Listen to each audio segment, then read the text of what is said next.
Mon contact m'avait dit, vers 15h30, 16h, devant l'immeuble d'Herbrook, à Nantes, la direction du CHU, l'Hôtel Dieu et l'Hôpital Nord.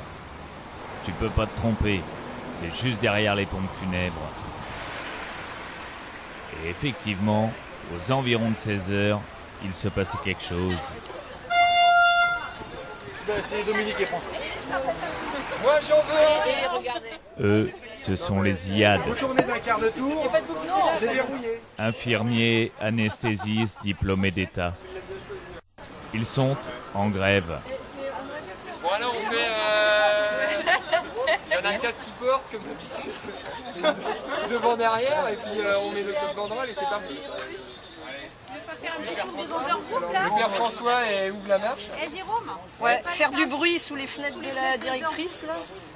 La manifestation est bel et bien prévue, mais à Paris. Et là, on est à Nantes.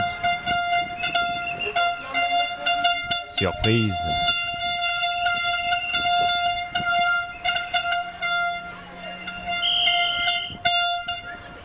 Et c'est parti. On enterre la profession d'IAD. Voilà le cercueil.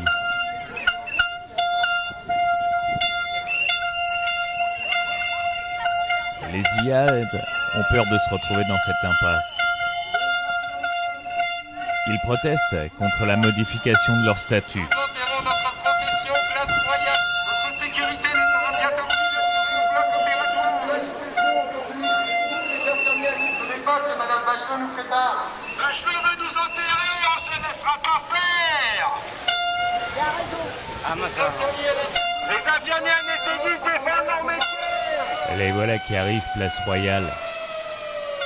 Ils ont prévu d'y faire une petite cérémonie. Chers collègues, patience, nous sommes ici réunis afin de porter vers sa dernière demeure un métier méconnu, mais bien utile à la sécurité des patients. Je parle évidemment de la profession d'infirmière anesthésiste, diplômée d'État, autrement appelée IAD.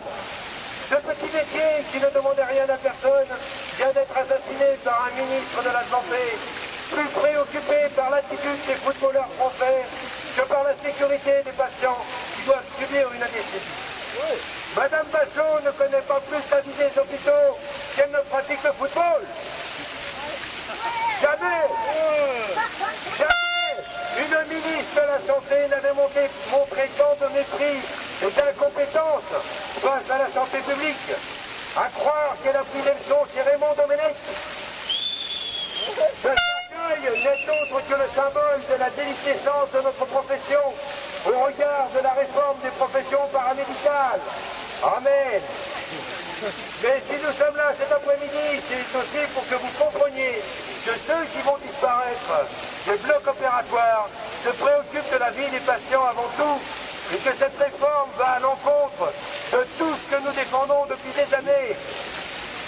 Lisez les tracts qui vous ont été distribués et vous verrez le danger qui nous guette tous. Le collectif IAD du CHU de Nantes vous remercie de votre attention et vous souhaite un bon week-end. Vous entendrez encore parler de nous. C'est une promesse.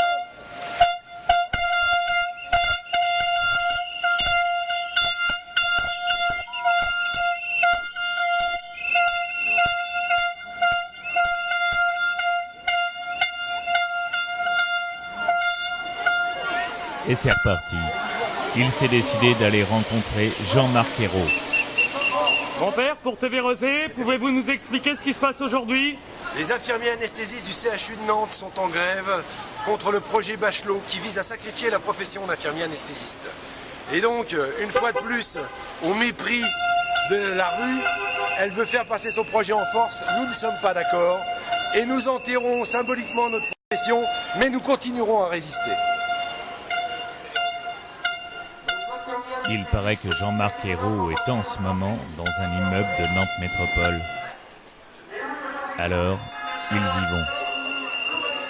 Manifestement, la police a ordre de laisser faire. Bien sûr, ils y vont en bloquant le maximum de rues possibles. Strasbourg, devant le château, devant l'U.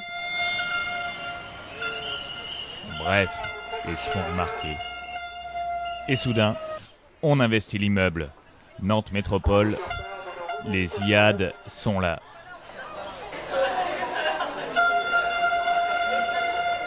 On demande Jean-Marc Ayrault et on patiente.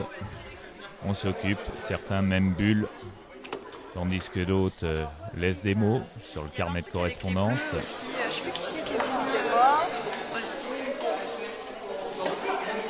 Nous aussi on est en bleu pour nous encourager, nous écouter. Moi j'ai dit qu'elle n'avait pas choisi ses bons bleus. Ah bah non, ça c'est clair, parce que nous on est là tous les jours et on travaille. Tous les jours et on fait travaille. du bon boulot, nous. On fait du bon boulot.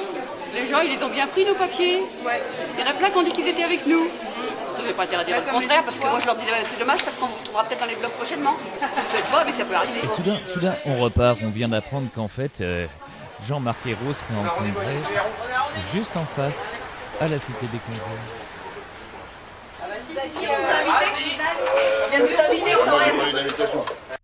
Ils sont pas forcément... On trouve une entrée dérobée, on s'y engouffre. On se dépêche. Mais finalement, c'est un cul-de-sac. Alors les voilà bloqués devant la porte, mais ils font du bruit, ils empêchent les gens d'entrer et de sortir. Alors finalement, on les laisse entrer. C'est vrai qu'il y avait un client important, vu les équipements mis en place dans la cité ce jour-là. Bref, on parlemente, on négocie.